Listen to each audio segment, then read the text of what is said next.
Frères et sœurs, bonjour. Je viens encore une fois pour profiter de cette occasion et partager avec vous la parole du Seigneur. Nous savons que dans ce programme de réflexion, la base, c'est vraiment plutôt la parole. Et c'est un programme qui est en train de nous bénir. Nous apprenons beaucoup, nous grandissons ensemble. Chacun apporte le paix qu'il a et partage avec les autres. J'avais reçu une autorisation qui devait commencer à partir du mois de février. Malheureusement, je n'ai pas pu le faire par des raisons personnelles, mais que je vais commencer ce mois de mars. Le but était de prendre 30 minutes d'enseignement pour aider les frères et sœurs par rapport aux questions qu'on avait déjà posées dans ce programme, mais qu'on n'a pas eu vraiment le temps de répondre comme il faut. Alors, je vais prendre 30 minutes. Dans ces 30 minutes, le but, c'est vraiment expliquer l'importance, la grandeur, la fiabilité de la Bible et aussi pour nous aider à enlever des doutes de certaines de nos questions, avoir la clarté sur certains points de la Bible et aussi pour donner la crédibilité de la Bible. Parce que nous avons depuis des années, depuis des siècles, plusieurs fois des personnes qui veulent discréditer la Bible, qui veulent montrer que c'est un livre comme n'importe quel livre et qui n'est pas très important comme on le présente.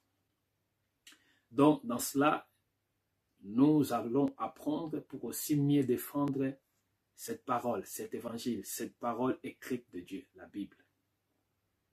Et Jésus nous avait déjà recommandé à défendre cette parole. Et les apôtres aussi avaient dit la même chose, encourager l'Église à défendre l'espérance que nous avons au travers de cette parole. Si vous me permettez, je vais lire avec vous 1 Pierre chapitre 3, dans son 15e verset.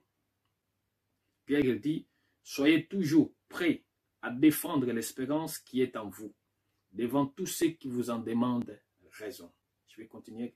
« Faites-les avec douceur et respect, en gardant une bonne conscience, afin que là même où ils vous calomnient, comme si vous faisiez le mal, ceux qui critiquent votre bonne conduite en Christ soient couverts de honte. »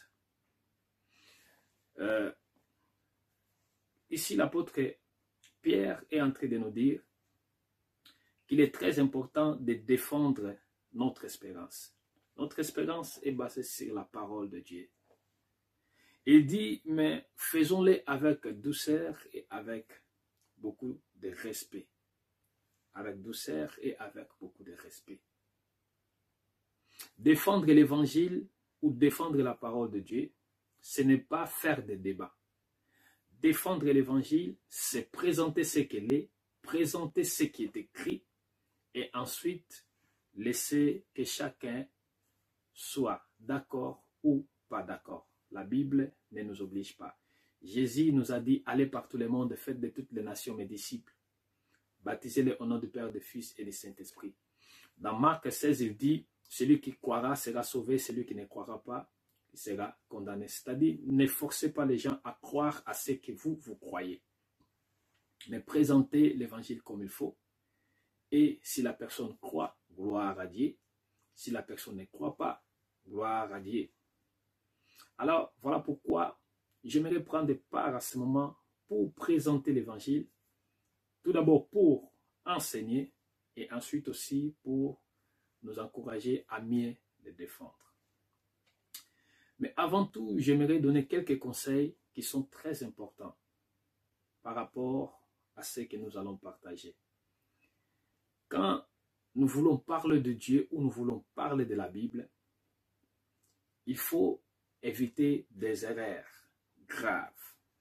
Une des erreurs, c'est de douter de la fiabilité de la Bible sans le lire, sans faire des recherches et par des informations reçues quelque part. C'est très dangereux, car la Bible est la parole de Dieu. Pour des personnes qui ne croient pas, ce n'est pas un problème, comme je disais déjà dès le départ. Jésus l'a dit, ceux qui croiront seront sauvés, ceux qui ne croiront pas, ça c'est une autre chose. La Bible est la parole de Dieu écrite, présentée à nous, les humains. J'arriverai là-bas. Donc, faisons attention de douter de la fiabilité de cette parole de Dieu qu'est la Bible. Recherchons d'abord à lire. C'est très important de les comprendre. Cherchons à faire des recherches intensives. Ce n'est pas des petites recherches qui nous donneront de petites conclusions. Cherchons aussi à connaître l'histoire de l'Église. Parce que souvent nous avons des erreurs, parce que nous prenons la Bible sous l'image d'une communauté. Mais cherchons à connaître l'histoire de l'Église. Quand on lira l'histoire de l'Église, nous allons comprendre beaucoup de choses. Parce que l'histoire de l'Église va nous expliquer comment la Bible nous est parvenue, comment nous avons, ou quels sont les moyens qui ont fait connaître des traditions aujourd'hui. Et l'histoire de l'Église va nous présenter aussi combien de fois la Bible a voulu être falsifiée par des personnes. Je crois que vous connaissez déjà, si vous avez déjà fait des recherches, vous connaissez ce qu'on appelle des livres apocryphes, c'est-à-dire des livres présentés comme étant écrits par des apôtres et par certains personnages bibliques, mais qui ne sont pas vrais. Et malheureusement, beaucoup lisent ces livres et beaucoup, en prenant ces livres en ayant la connaissance de l'existence de ces livres, se disent les chrétiens nous ont menti, donc la Bible n'est pas vraie parce qu'il cache beaucoup de choses. L'histoire de l'Église va nous permettre de comprendre l'évolution de la parole de Dieu, les dangers que la Bible a courus, les combien de fois qu'il a essayé d'être discrédité, falsifié voire même, mais elle nous montre aussi combien la Bible persévère et reste intacte, malgré les attaques, malgré les combats. Alors, il ne faut pas douter de la Bible sans avoir cherché à les comprendre, l'étudier, approfondir des recherches. Comprends tout d'abord que la défense ou que les critiques que nous allons présenter soient des critiques avec des preuves, avec des bases qui sont fiables.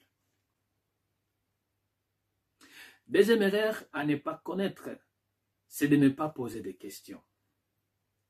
Il est très important comme des enfants de Dieu, et même comme un être humain, de poser des questions. Moi, spécialement, le Seigneur m'a permis de faire des recherches sur l'islam, sur le bouddhisme, sur l'animisme, sur le mysticisme et sur d'autres croyances pour mieux comprendre la pensée de ceux qui croient à ces croyances et ensuite pour mieux savoir comment les apporter la bonne nouvelle de Jésus-Christ. Je ne peux pas critiquer l'islam si je n'ai pas la connaissance de ce qui est écrit. Je ne peux pas critiquer le bouddhisme si je ne connais pas l'histoire du bouddhisme.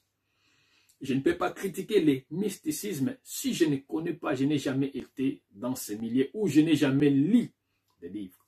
Je ne peux pas critiquer la religion Rasta, les Rastafari, si je n'ai pas encore lu l'histoire des Rastas pour savoir comment les Rastas croient à la Bible et de quelle manière ils croient à la Bible. Donc, c'est très important d'apprendre et de comprendre et ensuite de mieux faire des commentaires, poser des questions. Une des choses encore à faire attention comme erreur, c'est quand on est dessus par des églises, par des communautés et de mettre en cause la Bible par rapport à ces circonstances. J'étais dans un endroit, les choses ne sont pas passées comme il fallait, je prends tout en compte et je conclus, la Bible n'est pas même la parole de Dieu, c'est les paroles des hommes. La Bible n'a pas même d'équilibre, ça ne sert même à rien de la lire parce que déjà, il y a des vérités, il y a des mensonges dedans, mais je n'ai pas de preuve de où est la vérité, où sont les mensonges.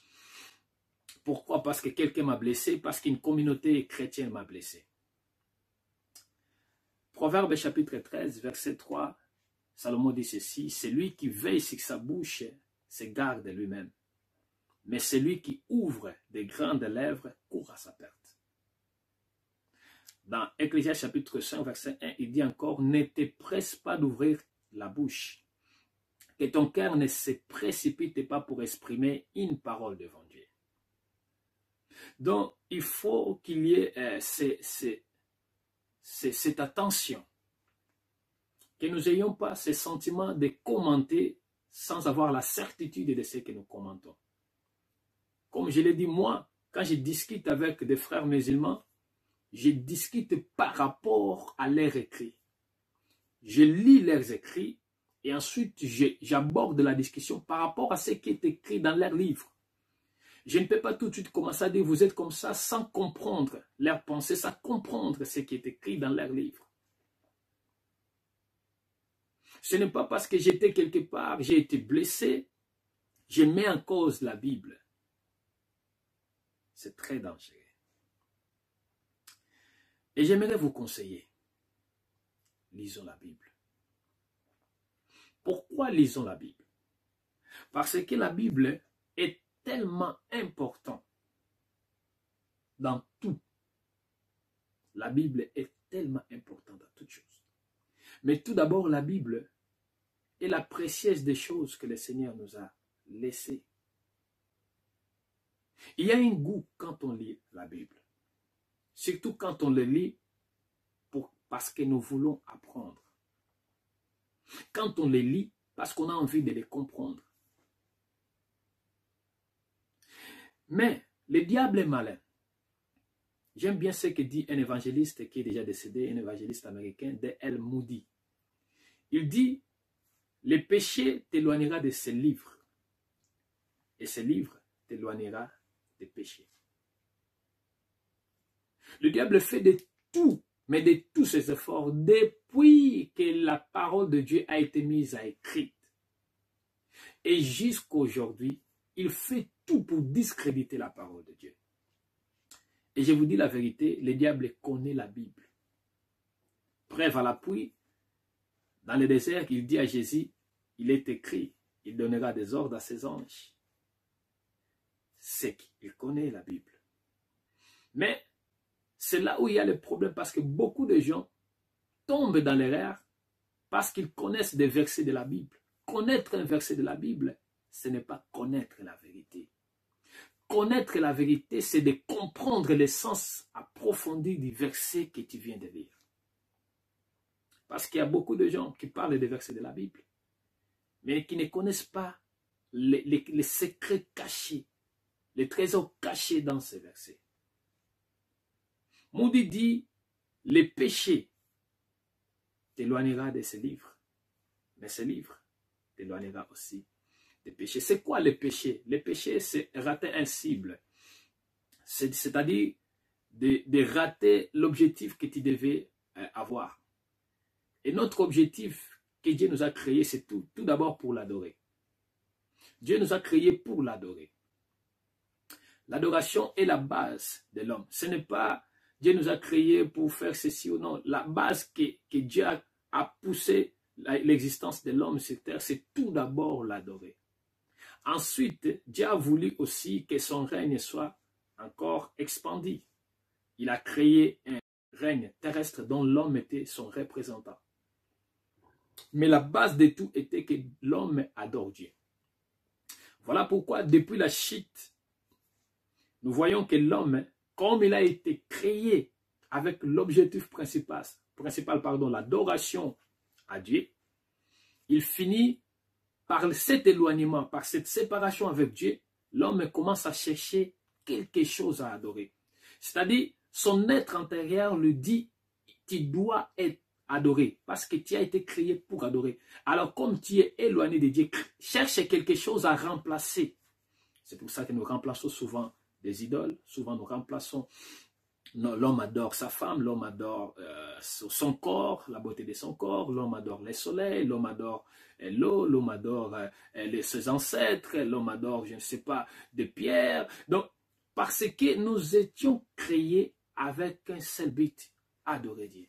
Et comme nous sommes éloignés de Dieu, nous finissons par chercher une autre chose à les placer, à remplacer pour adorer le Seigneur. Mais cela continue à créer le vide parce qu'il n'y a rien qui doit être adoré à la place de celui qui est le Tout-Puissant. Alors, lis la Bible. Le diable va tout faire pour t'éloigner.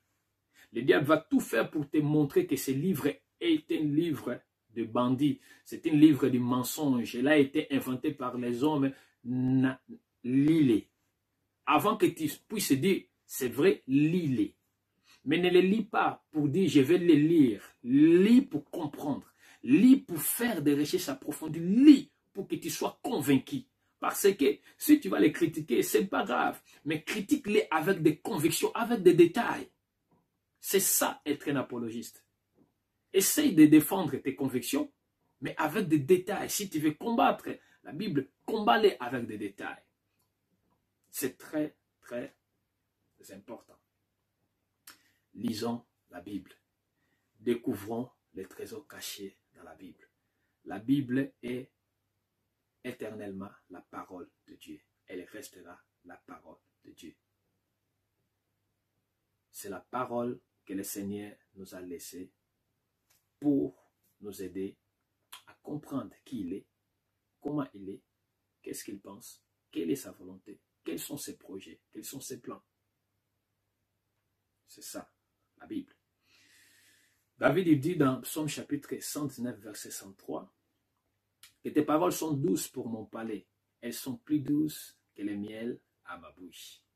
La Bible a un goût que quand tu commences à le lire, tu ne t'arrêtes plus. Allez demander à ceux qui ont lu la Bible avec un désir de vouloir le comprendre. Ils vous diront, qu'est-ce qui se passe quand on entre dans la profondeur de la lecture de cette parole de Dieu. Qu'est-ce qu'est la Bible? La Bible, l'expression Bible, c'est ce qu'on dit ta Biblia dans son origine, qui veut dire l'ensemble des livres. Dans la Bible, il y a plusieurs livres. Plusieurs. De l'Ancien jusqu'au Nouveau Testament, nous avons 66 livres. Oui, 66 livres considérés comme canoniques, c'est-à-dire considérés comme des livres inspirés de Dieu. C'est pourquoi je vous ai parlé aussi des livres apocryphes. Il y a des livres apocryphes qui sont sortis et beaucoup même sont sortis après l'arrivée de Christ pour venir déstabiliser l'évangile comme il faut. Nous avons l'évangile, le deuxième évangile de Matthieu, nous avons l'évangile selon Judas, nous avons l'évangile de Marie Magdala, nous avons l'évangile de Barnabas. Nous avons plusieurs évangiles apocryphes qui sont apparus avec des cachets des noms des apôtres et de certains personnages bibliques pour essayer de nous perturber. Mais ce que nous avons, nous, d'entre nos mains, c'est l'ensemble de ce qui a été organisé par ceux qui ont été authentiques comme message authentique, compilé et qui a créé ces livres. Ce sont les hommes qui l'ont rassemblé, mais ce ne sont pas les hommes banals, ce ne sont pas des hommes charnels, ce sont des hommes qui étaient inspirés, conduits et dirigés par le Saint-Esprit de Dieu pour mettre tout en place. La Bible est un manuel de la vie. La Bible nous enseigne la vie. La Bible nous enseigne à comment parler, comment penser. C'est pourquoi Salomon dit, le commencement de la sagesse, c'est la crainte de Dieu. La Bible nous enseigne la crainte de Dieu. C'est quoi la crainte de Dieu? La Bible est aussi un recueil de la volonté de Dieu. Il nous montre c'est quoi la volonté de Dieu. Quelle est la volonté de Dieu? Pour toi, pour moi. La Bible, c'est aussi un recueil de plans de Dieu. Quels sont les plans de Dieu? Dieu a un plan pour l'humanité. Dès le commencement, ce plan a été mis en place. Le diable a essayé de perturber ces plans, mais ces plans, Dieu l'a remis en place au travers du Fils et ça continue. Les temps que nous sommes en train de vivre, si vous avez l'envie de comprendre les temps que nous vivons, lisons la Bible. Les guerres que vous êtes en train de voir à la télé, des pandémies et tout ce qui arrive, lisons la Bible pour les comprendre. La Bible est une lettre d'instruction aussi. Toute parole de Dieu ou toutes les écritures de Dieu sont inspirées pour nous corriger, nous instruire. nous enseigner, nous montrer comment tu dois marcher, nous montrer comment tu dois te comporter dans ta vie de couple, nous montrer comment nous pouvons répondre à un problème, à une circonstance, nous montrer comment nous pouvons invoquer Dieu, nous montrer comment nous pouvons comprendre la pensée de Dieu, nous montrer qui est Dieu, pourquoi il est là, nous montrer qui est Jésus-Christ, nous montrer d'où vient l'homme et où va l'homme. La Bible est une lettre aussi d'amour. Elle nous parle aussi de l'amour de Dieu. Jean 3,16 dit: a tant aimé le monde qu'il nous a donné son Fils unique, afin que quiconque croit en lui ne périsse point, qu'il y ait la vie éternelle. La Bible, c'est une lettre d'amour. Dieu nous parle. Il dit: je t'aime, voilà pourquoi je te châtie. Dieu nous parle au travers de la parole de Dieu, la Bible. Permettez-moi de partager avec vous quelques points. Qui a écrit la Bible? Si c'est les hommes qui l'ont écrit, la Bible n'est pas crédible. Pourquoi? Parce que les hommes peuvent faillir, ce sont des hommes. Mais Dieu, il est infaillible. Alors la Bible, si c'est les hommes qui l'ont écrit, c'est un livre à douter. Alors Dieu non plus ne peut pas l'écrire parce que Dieu n'est pas un homme. C'est là où se trouvent souvent nos difficultés. Jérémie chapitre 36, verset 2. Vous pouvez commencer par le premier verset. Dieu dit à Jérémie: procure-toi un livre. Tu écriras toutes les paroles que je t'ai dites concernant Israël et Juda, ainsi que toutes les nations, depuis les jours où j'ai commencé à te parler, à l'époque de Josias jusqu'à aujourd'hui. Dieu dit à Jérémie: écris tout ce que je t'ai parlé, tout ce que tu as reçu par révélation. Écris-les depuis les jours que tu as commencé à entendre ma voix jusqu'à aujourd'hui. Versets 4 à 6. Jérémie appela Baruch, fils de Nérija, et celui-ci écrivit dans un livre sous sa dictée toutes les paroles que l'Éternel lui avait dites. Puis Jérémie donna cet ordre à Baruch: j'ai un empêchement, je ne vais pas me rendre à la maison de l'Éternel. Tu iras toi-même là-bas et tu feras dans les livres que tu as écrits sous ma dictée la lecture des paroles de l'Éternel au peuple. Dieu dit à Jérémie: mets en écrit tout ce que je t'ai dit. Jérémie a appelé Baruch, qui était un scribe. Les scribes, c'était des gens qui avaient la capacité d'écrire. À l'époque, beaucoup ne savaient pas écrire, malgré qu'aujourd'hui, il y a aussi certains qui ne savent pas. Alors Baruch, Jérémie commence à dicter tout ce que Dieu lui avait dit depuis le début de son ministère jusqu'à ce jour-là. Et Baruch les mettait par écrit. Après, Jérémie l'a dit: tout ce que tu as écrit, moi, je suis empêché, mais va les lire dans la maison de l'Éternel au peuple de Dieu.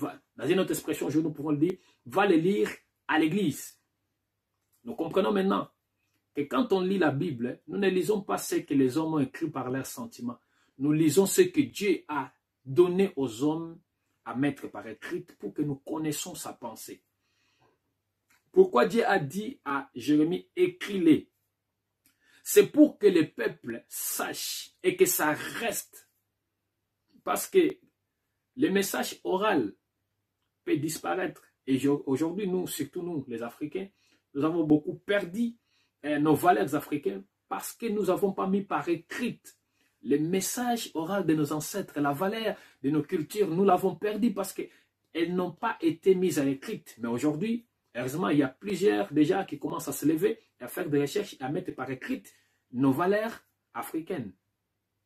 Dieu dit à Jérémie: mets-les en écrit. Écris-les, ça va permettre aux gens de les lire, de comprendre. Ce que nous lisons et nous présentons à l'église, c'est la volonté de Dieu pour nous. Dieu dit à Daniel, dans Daniel chapitre 12, verset 4, il dit: quant à toi, Daniel, tiens ces paroles cachées et marque les livres du sceau de secret jusqu'au moment de la fin. Il y a des moments aussi où Dieu te demande d'écrire, mais te dit cache. Écris-les, mais cache. Dans Jean, ou alors dans Apocalypse chapitre 10, verset 4, Dieu dit à Jean de ne pas écrire. Jean avait entendu des paroles, il voulait l'écrire, Dieu dit ne l'écris pas. Souvent Dieu dit écris, souvent il dit ne l'écris pas. Là-bas, nous arrivons à ce que Moïse dit dans Deutéronome chapitre 29, verset 28, il dit « Les choses cachées sont pour l'Éternel, notre Dieu. Les choses révélées sont pour nous et nos enfants à toujours, afin que nous mettions en pratique toutes les paroles de cette loi. » Quand Dieu dit « n'écris pas », c'est pour lui. Quand Dieu dit « écris », c'est pour nous. C'est-à-dire tout ce qui est écrit, Dieu a voulu qu'il soit écrit pour nous. Alors si nous voulons comprendre Dieu, oui, bien sûr, la nature peut nous enseigner Dieu. En voyant les cieux, nous disons il y a un Dieu.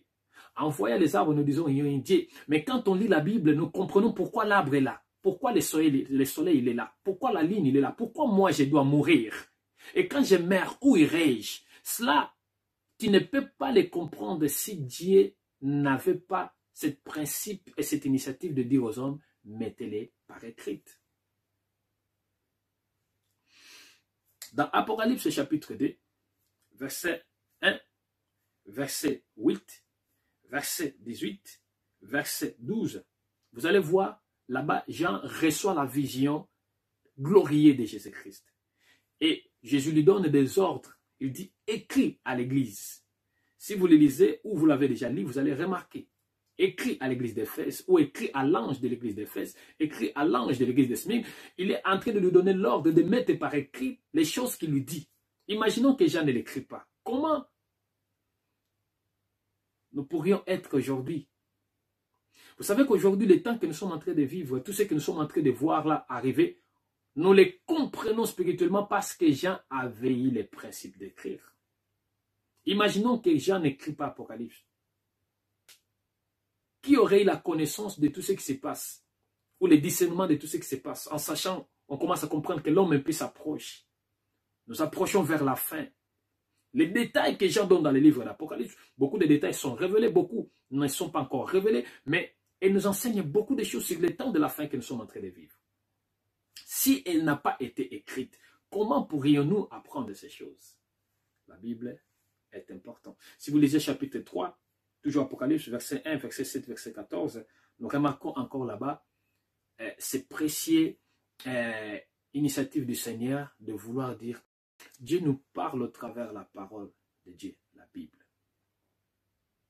Permettez-moi de partager avec vous quelques points. Qui a écrit la Bible? Si c'est les hommes qui l'ont écrit, la Bible n'est pas crédible.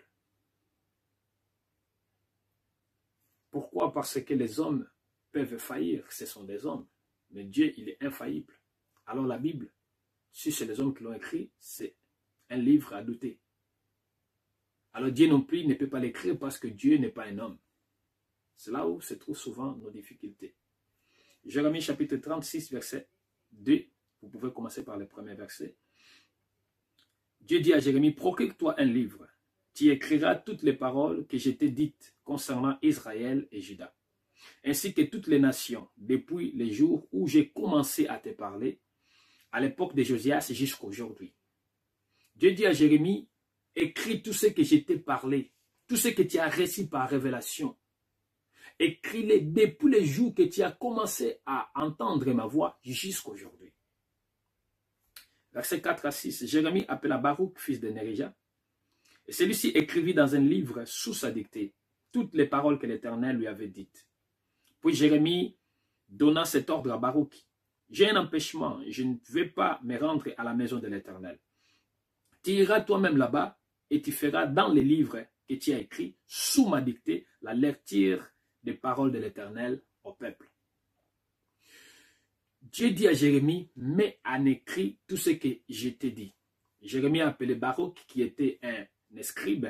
Les scribes, c'était des gens qui avaient la capacité d'écrire. À l'époque, beaucoup ne savaient pas écrire, malgré qu'aujourd'hui, il y a aussi certains qui ne savent pas. Alors Baruch, Jérémie commence à dicter tout ce que Dieu lui avait dit depuis le début de son ministère jusqu'à ce jour-là. Et Baruch les mettait par écrit. Après, Jérémie l'a dit, tout ce que tu as écrit, moi, je suis empêché, mais va les lire dans la maison de l'Éternel, au peuple de Dieu. Dans une autre expression, nous pouvons le dire, va les lire à l'église. Nous comprenons maintenant que quand on lit la Bible, nous ne lisons pas ce que les hommes ont écrit par leurs sentiments. nous lisons ce que Dieu a donné aux hommes à mettre par écrit pour que nous connaissions sa pensée. Pourquoi Dieu a dit à Jérémie, écris-les? C'est pour que le peuple sache et que ça reste. Parce que le message oral peut disparaître. Et aujourd'hui, nous, surtout nous, les Africains, nous avons beaucoup perdu nos valeurs africaines parce que nous n'avons pas mis par écrit le message oral de nos ancêtres, la valeur de nos cultures. Nous l'avons perdu parce qu'elles n'ont pas été mises à écrit. Mais aujourd'hui, heureusement, il y a plusieurs déjà qui commencent à se lever, à faire des recherches, à mettre par écrit nos valeurs africaines. Dieu dit à Jérémie, mets-les en écrit. Écris-les, ça va permettre aux gens de les lire, de comprendre. Ce que nous lisons et nous présentons à l'Église, c'est la volonté de Dieu pour nous. Dieu dit à Daniel, dans Daniel chapitre 12, verset 4, il dit, quant à toi, Daniel, tiens ces paroles cachées et marque les livres du sceau de secret jusqu'au moment de la fin. Il y a des moments aussi où Dieu te demande d'écrire, mais te dit cache. Écris-les, mais cache. Dans Jean, ou alors dans Apocalypse chapitre 10, verset 4, Dieu dit à Jean de ne pas écrire. Jean avait entendu des paroles, il voulait l'écrire, Dieu dit ne l'écris pas. Souvent Dieu dit écris, souvent il dit ne l'écris pas. Là-bas nous arrivons à ce que Moïse dit dans Deutéronome chapitre 29, verset 28, il dit les choses cachées sont pour l'Éternel, notre Dieu. Les choses révélées sont pour nous et nos enfants à toujours, afin que nous mettions en pratique toutes les paroles de cette loi. Quand Dieu dit n'écris pas, c'est pour lui. Quand Dieu dit écrit, c'est pour nous. C'est-à-dire tout ce qui est écrit, Dieu a voulu qu'il soit écrit pour nous. Alors si nous voulons comprendre Dieu, oui bien sûr, la nature peut nous enseigner Dieu. En voyant les cieux, nous disons il y a un Dieu. En voyant les arbres, nous disons il y a un Dieu. Mais quand on lit la Bible, nous comprenons pourquoi l'arbre est là. Pourquoi le soleil il est là. Pourquoi la ligne il est là. Pourquoi moi je dois mourir. Et quand je meurs, où irai-je? Cela, tu ne peux pas les comprendre si Dieu n'avait pas ce principe et cette initiative de dire aux hommes, mettez-les par écrit. Dans Apocalypse chapitre 2, verset 1, verset 8, verset 18, verset 12, vous allez voir, là-bas, Jean reçoit la vision glorieux de Jésus-Christ. Et Jésus lui donne des ordres. Il dit, écris à l'église. Si vous le lisez ou vous l'avez déjà lu, vous allez remarquer. Écrit à l'église d'Éphèse ou écrit à l'ange de l'église d'Éphèse, écrit à l'ange de l'église de Smyrne, il est en train de lui donner l'ordre de mettre par écrit les choses qu'il lui dit. Imaginons que Jean ne l'écrit pas. Comment nous pourrions être aujourd'hui? Vous savez qu'aujourd'hui, les temps que nous sommes en train de vivre, tout ce que nous sommes en train de voir là arriver, nous les comprenons spirituellement parce que Jean avait eu les principes d'écrire. Imaginons que Jean n'écrit pas Apocalypse. Qui aurait eu la connaissance de tout ce qui se passe, ou le discernement de tout ce qui se passe, en sachant, on commence à comprendre que l'homme un peu s'approche. Nous approchons vers la fin. Les détails que Jean donne dans les livres d'Apocalypse, beaucoup de détails sont révélés, beaucoup ne sont pas encore révélés, mais elle nous enseigne beaucoup de choses sur le temps de la fin que nous sommes en train de vivre. Si elle n'a pas été écrite, comment pourrions-nous apprendre ces choses? La Bible est importante. Si vous lisez chapitre 3, toujours Apocalypse, verset 1, verset 7, verset 14, nous remarquons encore là-bas ces précieuses initiatives du Seigneur de vouloir dire à Jean, écris, écris, écris. La Bible, comme je viens de l'expliquer, ce n'est pas une pensée humaine. Tout ce qui est écrit dans la Bible n'est pas un passe-temps. Si vous lisez le livre des Proverbes, ce n'est pas un passe-temps. Si vous lisez Cantique des Cantiques, beaucoup de gens quand ils lisent Cantique des Cantiques disent même ce livre ne devait pas être dans la Bible parce que ce livre parle d'un homme et une femme, il parle de la beauté de ses seins, il parle de les toucher ici et là. C'est comme un livre érotique. Nous le voyons comme ça. Mais je vous dis la vérité, c'est pour ça que j'ai dit, si vous lisez et que vous faites des recherches, l'étude, vous allez comprendre que les Cantiques des Cantiques est un livre très spirituel et très prophétique. Je ne peux pas prendre du temps pour parler de ces livres, mais rien ne se trouve dans la Bible comme un livre passe-temps. Dans Ecclésiaste, nous voyons beaucoup de secrets. Dans les livres de Job, nous voyons beaucoup de secrets. Les livres des psaumes, ce sont des livres que nous exprimons humainement, nous avons donné un détail ou alors une image en disant des livres poétiques. Pourquoi nous l'appelons des livres poétiques? Parce que c'était ce système et cette manière de l'écrire dans ces régions. Ils écrivaient leurs poèmes dans ce sens-là, mais ce ne sont pas des livres prophétiques. Nous, les humains, nous avons écrit juste la pensée de dire, c'est un style poétique, mais ce sont des livres très spirituels et prophétiques. Je reviens par exemple du livre des psaumes, nous disons que c'est un livre, on peut dire que c'est un livre poétique, mais lisons psaumes, comprenez bien, dans psaume, David il est en train de dire une seule chose que je vais juste prendre, que David proclame dans le livre des psaumes. David dit, ils m'ont percé les mains, et ils m'ont percé les pieds. Là, c'est un message prophétique de la crucifixion. Vous comprenez? David dit, mon Dieu, pourquoi m'as-tu abandonné? Nous allons leur dire, ah, c'est juste un poème. Non, c'est un message prophétique qui s'accomplit à la personne de Jésus. Donc, si nous lisons Ecclésiaste, nous allons voir, il dit, chaque chose a son temps. Et c'est réellement chaque chose a son temps. Et nous sommes en train de vivre le temps de la fin. Le temps où beaucoup de personnes ne croient pas à la parole, vont douter de la parole. Et c'est écrit, Jésus dit que l'amour de beaucoup refroidira dans les derniers temps. L'amour de la parole, l'amour de son prochain, l'amour de Dieu se refroidira.